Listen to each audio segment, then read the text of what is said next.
Selamat sore. Ya. Oke, saya menikmati betul irama surgawi, ya, irama keroncong sama dengan irama surgawi. Berarti keroncong sama dengan surgawi, ya. Ya, luar biasa. Terima kasih untuk para tim yang sudah melayani jemaat Gia Condrokusumo di tempat ini, dan kita akan membahas apa pesan Tuhan untuk Gereja Isa Al-Masih Jemaat Condrokusumo pada malam hari ini, ya, sore ya. Ini belum jam 6. Saya dapat rundown, saya dikasih kuota firman Tuhan 30 menit. Ya. Jadi Anda bersyukur, ya, ada rundownnya. Kalau ibadah raya biasa nggak ada. Ya, Anda deg-degan ini selesai jam berapa. Tapi sekarang ada rundown dan saya kasih hanya 30 menit. So pasti cepat selesai, ya. Kita akan membahas apa yang menjadi tema untuk hari ulang tahun gereja kita. Saya ambil dari Mazmur 127 ayat yang pertama, di mana kita kasih tagline Tuhan Sang Pembangun Gereja. Ya, Tuhan Sang Pembangun Gereja. Mari kita baca ayatnya dari Mazmur 127 ayat yang pertama saja. Ya, saya akan bacakan karena hanya satu ayat. Nanti kalau ada beberapa ayat kita seperti biasa kita akan bergantian. Mazmur 127 ayat yang pertama. Demikian firman Tuhan, nyanyian ziarah Salomo. Jikalau bukan Tuhan yang membangun rumah, sia-sialah usaha orang yang membangunnya.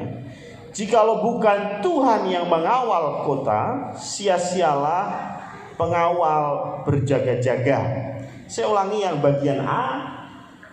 Jikalau bukan Tuhan yang membangun rumah, sia-sialah usaha orang yang membangunnya. Ditulis rumah. Sedangkan di sini ditulis apa? Gereja. Berarti nggak cocok, ya. Temanya bukannya bangun gereja, Pak, tapi ayatnya kenapa membangun rumah. Tuhan Yesus ada di dunia. Tuhan Yesus itu firman Allah yang hidup, yang turun jadi manusia. Kemudian dia jadi manusia 30 tahun persiapan dulu. 30 tahun baru dia mulai pelayanan. Pelayanannya hanya sekitar 3,5 tahun. Setelah itu dia mati di kayu salib dan bangkit dan naik ke surga. Dalam waktu 3,5 tahun, berapa banyak gereja yang dia bangun? Ada yang tahu? Mungkin Mas Febri tahu. Selama 3,5 tahun, berapa gereja yang Tuhan Yesus bangun? Selama Tuhan Yesus ada di dunia ini, pelayanan maksud saya 3,5 tahun. Mas Hendri, berapa banyak gereja yang dibangun oleh Tuhan Yesus? Tidak tahu, tapi memang tidak ada. Tuhan Yesus tidak bangun satu gereja pun. Bahkan di ayat firman Tuhan ada banyak bicara tentang rumah, tetapi sedikit bicara tentang gereja. Cuma Bapak Ibu, ada banyak yang mengatakan gereja itu seperti bengkel. Ada yang ngomong, saya kurang setuju. Tapi ada yang bilang gereja itu seperti bengkel. Kalau engkau tanda kutip rusak, datang ke gereja jadi sehat, gitu ya. Di luar rusak, sampai gereja tanda kutip bengkel, diperbaiki jadi sehat. Saya nggak setuju. Kenapa? Karena kalau sudah sehat, apakah mau terus di bengkel?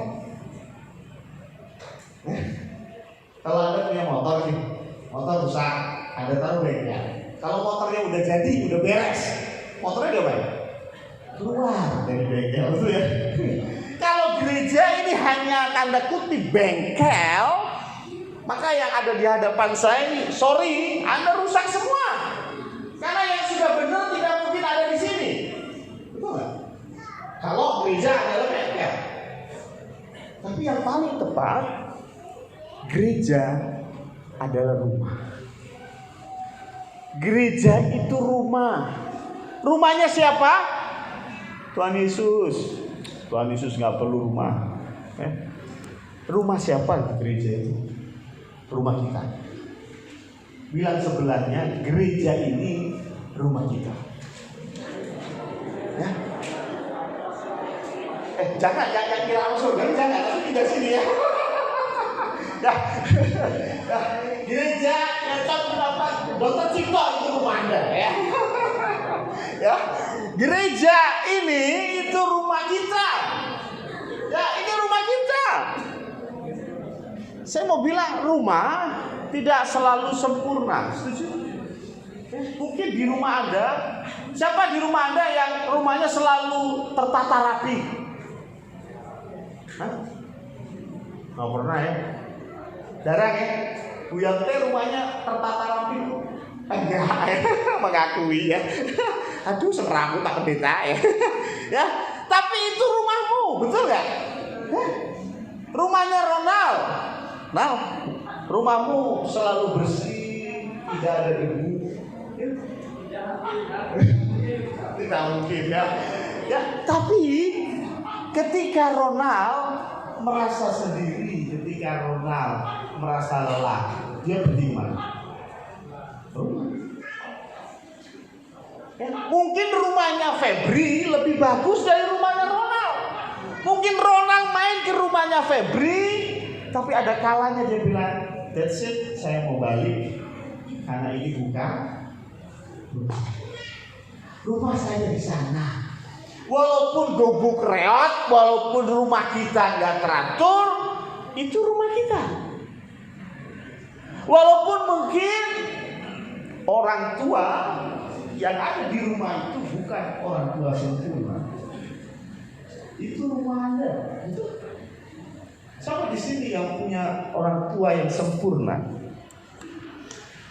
Saya terharu hari Sabtu kemarin, bukan kemarin ya, kayaknya kemarinnya lagi gitu ya.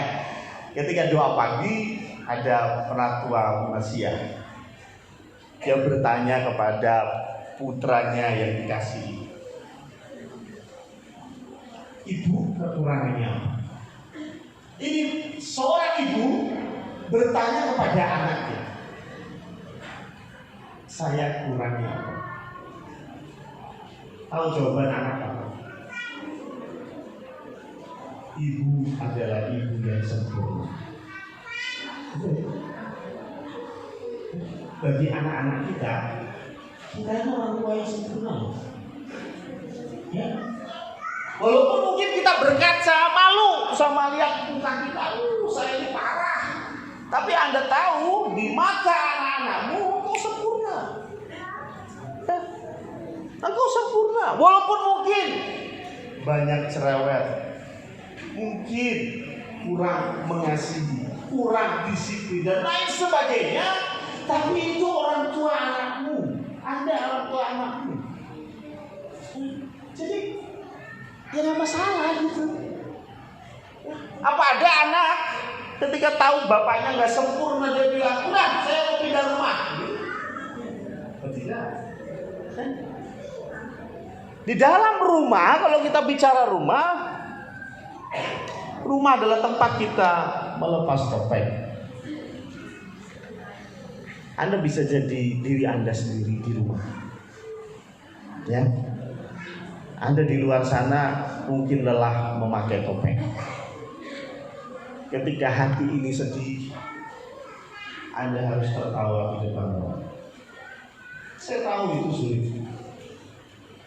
Tapi ketika engkau sampai di rumah, engkau bisa jadi dirimu sendiri.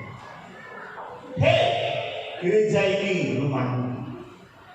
Amin. Gereja ini rumahmu, bukan rumah saya. Kalau nggak percaya, ada sertifikat tanahnya ya. Ya, sertifikat sertifikat gereja ada, namanya pemilik. Ada yang mau tahu nama ditulis pemiliknya siapa? Pendeta Joko Purnomo, salah. Pendeta Samuel Priyotono, tambah salah. Atas nama siapa? Jemaat Condro Kusumo. Oh, enggak saya foto ya, saya tampilin. Ya, jadi sertifikat pun secara hukum pun ini milik Anda. Ini rumahmu.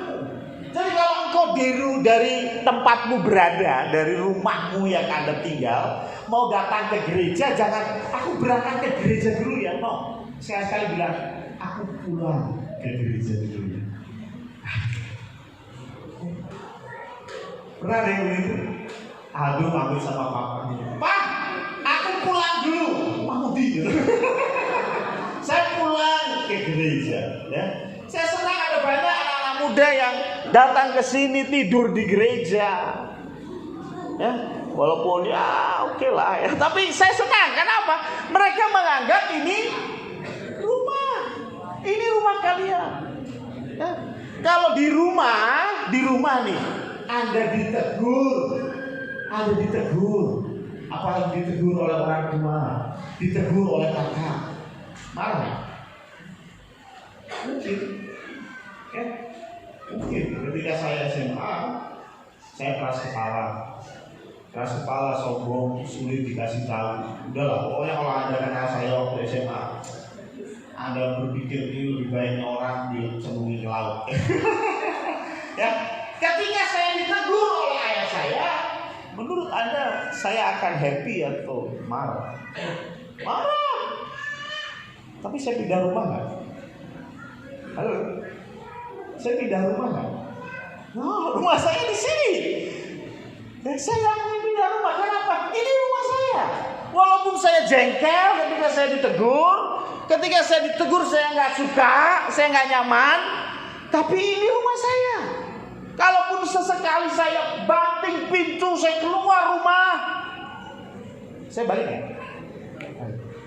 Kenapa? This is my home. Mau kemana lagi saya mau pergi? Ya, ini rumah Anda. Ya, ketika anak-anak ada masalah, ada problem, saya selalu bilang anak-anak saya, kalau kau ada masalah, nggak usah kabur mana-mana. Kabur mana? Gereja. Ini tempatmu. Ya? Ini tempatmu. Ini rumahmu, bukan rumah saya saja, rumah kita. Nah, sebagai konsekuensi ini adalah rumah kita. Kalau rumah itu bocor, yang benerin orang yang tinggal di rumah itu atau tetangganya? Tukang ada. Ya, duitnya dari siapa? Ya, pasti yang benerin yang tinggal dong. Setuju? Kalau rumah itu berantakan dan Anda gak nyaman, aduh rumah ini banyak sawangnya, ada banyak nyamuknya, yang bersih siapa? Pembantu. Googling, ya? No, yang bertanggung jawab Anda juga. Ini rumah, saya sudah berapa kali bilang, ini rumah Anda. Saya sedikit sedih ketika selesai ibadah kita keluar, saya temukan sampah terselip di kursi. Saya sedih. Bukankah ini rumah kita? Betul? Ayo dijaga bareng.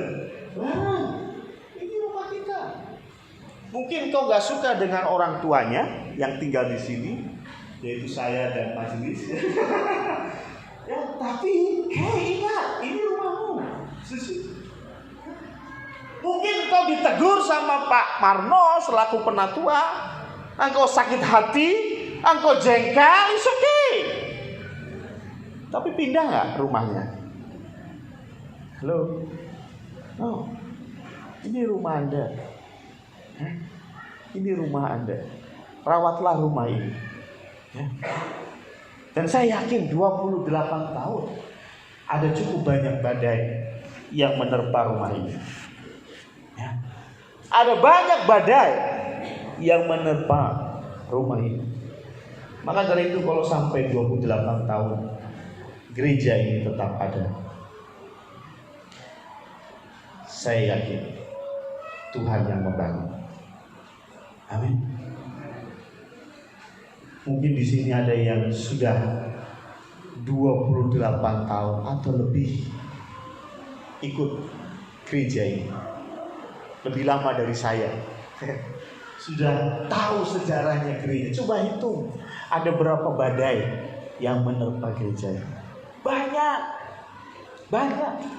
Pak Marno mungkin tahu betul, Bu Mun mungkin tahu betul sebagai penatua. Kalau kita berpikir secara manusia, tidak mungkin bertahan. Tetapi kalau malam hari ini kita masih di sini merayakan ulang tahun yang ke-28, sebentar lagi ada acara motong tumpeng, berarti ada kuasa Tuhan untuk gereja. Amin. Ketika ini rumah, kemudian engkau tanda kutip berseteru, Anda bersinggungan dengan penghuni yang lain, wajar nggak? Halo, wajar nggak? Kalau Anda di dalam rumah bersinggungan, tanda kutip berantem lah sama penghuni yang lain, wajar nggak? Ketika saya ingat-ingat,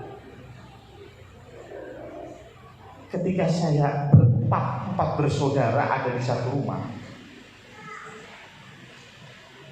iya nggak pernah damai sih. Mesti ada ributnya, ya. Ya, dan terkadang kita punya musuh alami. Tahu nggak? Musuh alami ya. Saya kasih ceritanya deh, ya. Mumpung orang yang nggak ada, ya kan? Kakak saya yang nomor 1 itu punya rival alami, rival abadi. Itu kakak saya nomor 2. Ya, Mbak Enda sama Mbak Puji itu hobi ribut berdua itu. Mbak Enda nggak pernah ribut sama saya, Mbak Enda nggak pernah ribut sama No. Tapi kalau sama Mbak Puji selalu ribut beribut. Terkadang di dalam kita bergereja juga sama. Aku tuh paling jengkel sama Mbak Novi. Pokoknya aku ketemu Mbak Novi ini sini ngamuk lah. Misalnya. Bukan berarti dia nggak cocok sama Anda. Bukan. Tapi mungkin ini ya lawan sepadan untuk saling menajamkan pisau. Betul? Kenapa sih kakak saya nomor 1 selalu ribut sama kakak saya nomor 2? 1, sama-sama cewek, biasanya ribut. 2, jarak usia dekat, betul nggak? Kalau kakak saya ribut sama adik saya, nggak level ya, masih kecil ya, masih kecil. Ya, artinya memang Tuhan sudah siapkan manusia menajamkan sesamanya. Tapi yang satu level. Saya jarang ribut sama anak sekolah minggu. Gak pernah ya. Gak pernah ribut sama anak sekolah minggu. Ngapain? Ya gak level gitu ya. Ketuaan saya ya maksudnya. Kalau saya bersih tegak sama siapa? Majelis. Ya, dulu kalau majelis yang lalu tahu saya sering bersih tegak dengan Pak Gembala. Ya, Pak Marno tahu betul ya. Kenapa? No, ini Tuhan sudah pasangkan. Ya, jadi bersyukurlah kalau saya tuh kalau ribut mesti sama Hendri misalnya, ya. Hendri mesti sama Hendri. Hendri mesti ribut sama Hendri. Itu ada di soulmate. Ya. Ya, di dalam rumah ini engkau pasangkan yang serasi untuk saling menajamkan. Tapi sekali lagi, separah apapun rumah, ini adalah rumah kita. Yang bertanggung jawab adalah kita. Kalau ada kerusakan, ada kebanjiran, kita yang bertanggung jawab. Kalau engkau mengeluh, gerejanya panas, AC-nya kurang dingin, sumuk, itu tanggung jawab siapa? Kita sebagai penghuni rumah, ya kita yang mungkin bisa besok kasih usul ke Pak Pendeta, tambahin AC-nya biar dingin. Usul boleh? Boleh. Ya, silakan. Tapi ingat, tanggung jawab bersama. Ini rumah kita bersama. Ketika Tuhan menciptakan gereja sebagai rumah, Tuhan menciptakan kita semua sebagai satu tubuh. Dalam 1 Korintus 12, Tuhan bercerita tentang rupa-rupa karunia. Ada sebagian yang dikasih karunia kesembuhan, ada sebagian kasih karunia berkata-kata, ada yang bernubuat dan lain sebagainya. Tapi semua itu satu tubuh. Kemudian ayat 12 Korintus mencatat bahwa kita jemaat Tuhan adalah satu tubuh Kristus. Ada yang jadi telinga, ada yang jadi mata, ada yang jadi mulut. Betul? Kapan gereja mulai pecah? Gereja mulai pecah kalau kita memakai konsep dunia. Konsep surga seperti apa sih? 1 Korintus 12 ayat yang ke-21. Tadi saya sudah ceritakan konteksnya, ya. Korintus 12 ayat 21 sampai 25. Nah, ini kita gantian, ya. Kita gantian membaca, saya ayat 21, Bapak Ibu 22 dan seterusnya. 1 Korintus 12 ayat 21 sampai 25. Jadi mata tidak dapat berkata kepada tangan, aku tidak membutuhkan engkau. Dan kepada yang tidak dapat berkata, dan kepala tidak dapat berkata kepada kaki, aku tidak membutuhkan engkau.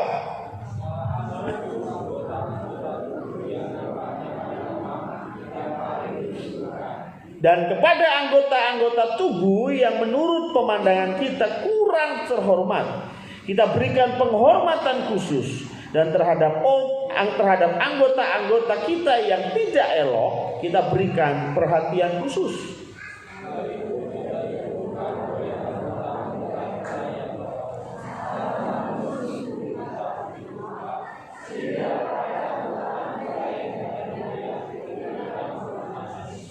Supaya jangan terjadi perpecahan dalam tubuh, tetapi supaya anggota-anggota yang berbeda itu saling memperhatikan.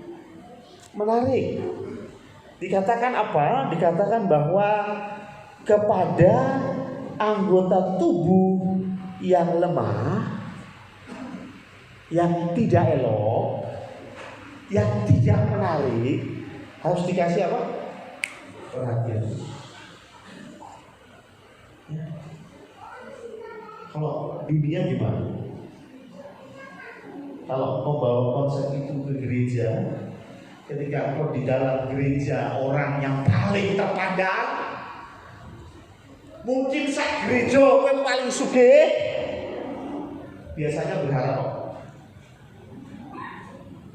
untuk dilayani lebih dari yang lain. Maaf, kadang pendeta juga begitu, ya.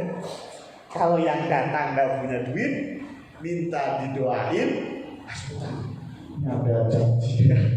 Nanti ya jam 9 ya saya datang ke rumah ya, karena nggak punya duit. Tapi kalau yang minta itu big boss, bos besar, punya PT maju mundur, Pak Pendeta, ini anjing saya sakit. Oh siap, saya berangkat sekarang. Padahal yang sakit juga anjingnya. Datang langsung doain, bujak. Karena ini konsep dunia. Konsep dunia yang kaya akan lebih diperhatikan, yang sukses akan lebih dihargai. Itu orang dunia. Minggu yang lalu ibadah sore saya bicara Kalau kita bicara gereja itu harus ada pelayanan diakonia. Pelayanan diakonia itu melayani sesama kita. Ya. Kalau kita hanya bicara pelayanan, pelayanan di dunia lebih fantastis. Saya cerita di Dubai. Dubai itu pokoknya apa yang pernah ada di sana, termasuk hotel termahal. Namanya Burj Al Arab. Satu malam menginap di sana 15.000 US dollar. Itu setara kurang lebih 180 juta. Satu malam, kalau menginap tidur melek 180 juta hilang. Ya, kalau di Semarang bisa di rumah ya, 180 ya. Di sana cuma nginep satu malam. Tapi pelayanannya, servisnya, ya, datang dijemput di bandara pakai mobil Rolls Royce. Ya, sudah ada 2 orang yang siap angkat koper Anda. YMT yang membawakan tas. Sampai di hotel, di depan pintu kamar hotel ada 1 orang yang bergantian 24 jam. Jadi 3 orang, 8 jam, nanti 8 jam ganti lagi, 8 jam ganti lagi. Orang ini duduk, berdiri di depan pintu di luar kamar. Untuk apa? Untuk jadi pelayan pribadi Anda. Anda perlu menuangkan air minum ke gelas, panggil pelayan. Pelayan datang, bukain aqua, dituang. Widih, servis mantap ya, servis mantap. Selama ada duitnya. Kalau nggak ada duitnya, minggat loh, bener nggak? Tapi konsep Tuhan, kita harus berikan penghargaan bukan kepada yang kaya, bukan kepada yang kuat, bukan kepada yang elok. Kita kasih penghargaan pada siapa? Ya, yang kurang elok ini sudah diperhalus. Ya, mungkin maksudnya Paulus yang jelek, betul nggak? Yang miskin, yang paling hina di antara kita, berikan dia penghormatan khusus. Itu firman Tuhan. Kalau engkau hari ini merasa kuat, engkau merasa tanda kutip sangat diperlukan di komunitas ini. Loh, saya ini majelis loh. Majelis. Loh, dada saya itu pintu tidak bisa dibuka. Hebat. Loh, kalau Anda tahu Anda kuat, Anda tahu Anda berkuasa, jangan minta dilayani. Itu firman Tuhan. Tapi firman Tuhan minta engkau melayani. Kalau anak-anak muda merasa, aku sehat, aku bisa naik motor kemana-mana, jangan minta dijemput. Ke gereja sudah dijemput. Jangan. Harusnya engkau yang jemput yang tua-tua yang gak punya motor. Setuju Henry and the gang? Setuju Krembol? Setuju. Ya? Benar ya? Loh, yang kuat memperhatikan yang lemah. Dan terkadang mohon maaf, kita merasa yang lemah itu beban. Bapak Ibu, gereja kita ada satu jemaat yang sakit keras, perlu bantuan. Keluarga satu itu tiap 2 minggu mesti ada yang masuk rumah sakit. Ya, dikit-dikit masuk rumah sakit. Engko dhewe sumbangan meneh, ngamplopi meneh. Ya, kadang-kadang gerundelnya seperti itu.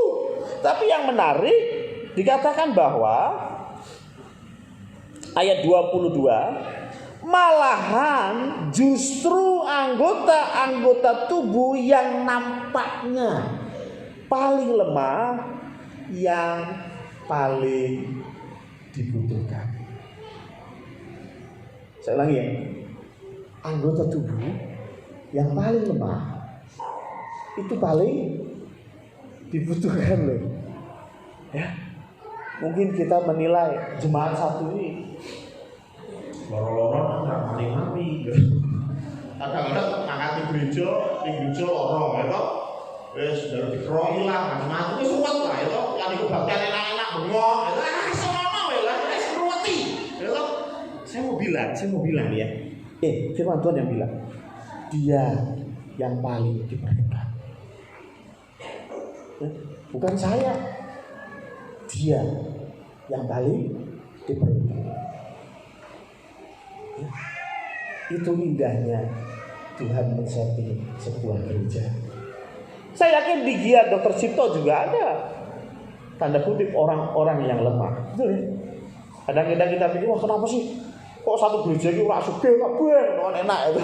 Ya ngoni itu gampang tumpuane itu. Tapi Tuhan adil, Tuhan beri. Karena yang paling lemah itu yang paling penting. Jangan kita berpikir ini beban, bukan beban, ini paling penting. Kalau nggak ada dia nggak jalan. Itu indahnya. Sekali lagi, pakailah logika Kristus. Maka dari itu, Matius 25 ayat yang ke-40 sebagai ayat terakhir saya. Matius 25 ayat yang ke-40 berkata demikian.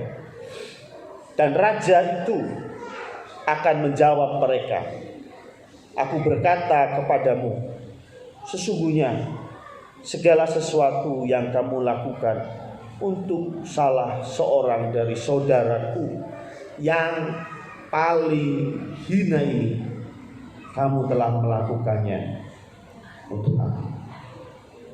Kita bergereja bukan untuk memberi penghormatan bagi yang sudah terhormat. Kita di gereja tidak memberi kekuatan bagi yang sudah kuat. Bagi engkau yang kuat, bagi engkau yang terhormat, belajarlah untuk memberi penghormatan kepada yang paling hina. Ini pesan Tuhan di hari ulang tahun Gereja Condrokusumo. Amin.